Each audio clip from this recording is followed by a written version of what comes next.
Ladies and gentlemen, welcome to Skybomb. I'm your host, Jay Lugo. I'm joined here with my friend Chris Caisse. Chris is currently working some commercial helicopter tours, and just gonna have a impromptu conversation about his experience. He's gonna tell you a little bit about his background, how he got into helicopters, and basically just give you a lowdown of what it is to be in commercial helicopter operations. So without further ado, let my buddy Chris talk to you a little bit about that. Hey guys, how you doing? My name's Chris. So a little bit about me. I always wanted to fly helicopters. This is my biggest thing, and what really got me into it is when I was serving in Afghanistan as a private contractor. Did some Department of State missions and stuff, and we were always flying on 46s. And actually one day another sniper walked up to me. He was interested, and he saw my interest in it, and he was like, hey, why don't we one of our breaks, why don't we just go in be pilots? I said, man, great idea, let's do that. So we linked up after our rotation. We checked out the school. We're like, absolutely. They required us to get a medical. We're like, okay, what's that? So they told us about it. We're like, okay, cool. So I went, scheduled an interview with the doctor. I passed. He did the same. He did not pass. He had issues with color blindness, and he didn't know he had that. So he couldn't fly, and I just continued on. So I enlisted with Bristow down in Titusville, and stopped contracting for 4 months. Was on hold, got approved by the Department of State to do that, and finished the whole process with Bristow for private, and then I had to go back to work. They wouldn't allow me anymore at that time frame. I went back there, did my another rotation of 105 days, and then when I came back, prior to me coming back, actually, I asked them about the instrument, the next level. They said, no problem, come on back, but they thought that I was going to stay again for another couple months, and I said I couldn't do that, so they neglected to let me continue the process with the professional pilot certificate. So I had to look elsewhere, found another place in Myrtle Beach with Thompson Aviation, and they allowed me to do it. It just took a little more time to do it. Went 5 steps ahead, came back 3 because I was gone. Did my instrument, my commercial, CFI, my double I, and it went great. Just took a little bit longer than I wanted to, more like 5 years. So the time that all my buddies who went through Bristow, they were already out and having jobs and gaining those hours, I was still trailing slowly behind. And after I received my double I, in that 7 years total time in Afghanistan, I started flying, got my first job working down in Daytona with a company, and they allowed me to build some hours, did some tours on the weekends. During the week I was doing my medical stuff, continued the income and flow. And after I gained 500 hours, I applied to go up to Myrtle Beach, and some of the requirements that they wanted was also to have the Robinson safety course. So I said no problem, and I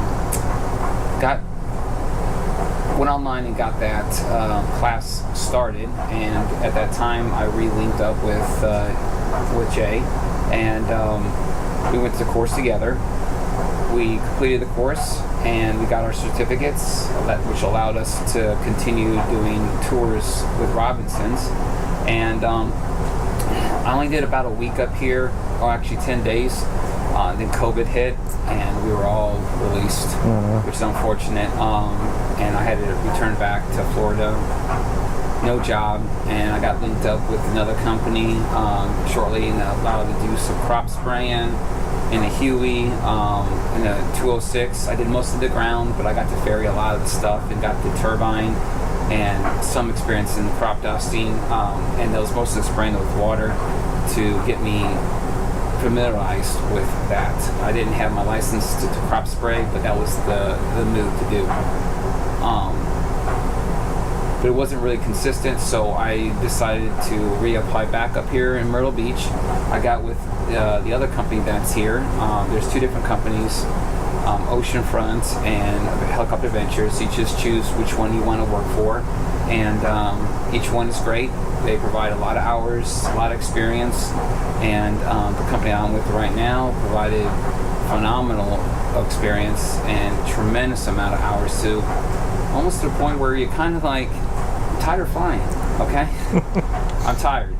And there's a lot of other hungry young pilots, and I would allow them to take my spot. And I'm like, okay, well, I'm second up, I'm fifth up. And I'm like, why don't you go ahead and fly? All right. And I'll just take your spot, or then I'll ask the next pilot. Because you get to a certain point of hours, you want to relax a little bit. You know what I'm saying? All right. So now I'm currently at 1,700 hours. I started up at like 800 hours, and that's how many you fly in 6 months here. It's just incredible. So if you're looking to next step, you need to have a minimum of about 500 hours to move up to Myrtle. Any of the companies up here, and they provide great training. They provide a lot of safety stuff, a lot of confidence in your abilities to land with wind, without wind at times, in weather conditions, whether you should fly, you should not fly. A lot of safety briefs and meetings to see how other people might have messed up me. It doesn't make a difference. You learn from that experience, and then you carry that on through the next business. And I'm currently be leaving here end of or beginning of September-ish, a week after, and moving on to the turbine world. And it's going to be basically on the Gulf with another company, and start that mid-September. So I'm pretty excited. So everybody looking for excitement in that way. It's a long process. Just let you know, especially up here, they require you to work, to sleep, and to be safe. And with all that combinations, you follow everything, you get through. Tips are good. Provides good income, but use it, sparingly when you spend, waste all your money. You know what I'm saying? Right. But it's a fast track. That's the way I consider Myrtle Beach. It's a fast track to get to your next step. The other smaller companies, nothing saying wrong with the other smaller companies, but you won't, in a 6 month amount of time, you might have 2 helicopters, 1 helicopter, you have 5-6 pilots. So you might only have to fly an hour or 2. Here in Myrtle Beach, it ranges from a few hours, which is very rare. That's more in the off season, to up to 8 hours. You really don't want to fly more than 8 hours. That's just pointless. Now you start getting fatigued. You start doing some unsafe flying. So I average about 6 to 8 hours every day, 6 days a week. Unless there's a weather day, you get a day off, and that time you maintain your aircraft. Everybody's assigned an aircraft. That just means that when you have downtime, you clean it. All right. You wax it. You vacuum it out. You shampoo it. You just make it nice. That's your little ship. But you'll fly everybody else's ship. It's a rotation. It's a maintenance schedule they have in there. But that's, in a nutshell, what it is. Have good personal skills when you're talking to other people. That's a big thing too. If you want to get tips, you want to be able to connect with your colleagues, and you connect with other people. Whether it's the little kids, if there's kids in there, you want to connect more to the kids. The parents like that better. Right. If it's more the teenage kids, then you want to talk about the games and the little parties, in a sense, on the beach. Drinking age people who come here to party, you show them where the clubs are at, where the hot spots are at, what they do. And if it's just a family thing, there's tons of family. Broadway at the beach is a big thing. The Sky Will, family adventures with this kind of like a mini carnival event. Rooftop bars and grills. Right. So just stuff that other people can connect with other people, and have a good time that week that they're here, the 2 weeks that are here. So Awesome. So closing out, like, what would you like to do in the future? I know you said you're moving into the turbine world. What, any dream aircraft, any dream like industries like utility, EMS, anything for the long-term future? I got a little bit lucky. In Bristow, I got to have the opportunity to fly a Cobra. And yes, I had to pay for that. It's only 15 minutes. I paid $500 for it. It's kind of expensive, but I had the money. It's a military aircraft. It's a combat type aircraft. And I got to fly it for 15 minutes. Now, granted, the guy picked it up. He took off the runway. I did not have controls. He actually signed in my logbook, so I have it in my logbook, and that was kind of like the ultimate one. But for me to fly personally on my own, nobody else around, would be a bigger ship. Just say like, you know, the S-92 and stuff, where it's you're carrying cargo people or whatnot, would be really cool. A Black Hawk would be nice. You know, you can get in firefighting and whatnot and use those. Even the 46s, they have those. Columbia has them. I was kind of looking at doing that and going back to Afghanistan and just doing the cargo loads and, you know, ferry some other people, the Department of State. Since the recent involvement of what's going on with Afghanistan, they're kind of not, I don't know if they might be shutting that down. That's going to be more military going over there, so, you know, the 47s and whatnot, so don't know quite on that one yet, but got to fly to Huey multiple times with this one company, so they offered a lot of experience on that, and I flew that multiple times from Orlando up to Illinois, so that provided a lot of good training and valuable intel on how to fly it. Yeah. Big school bus. Yeah, right.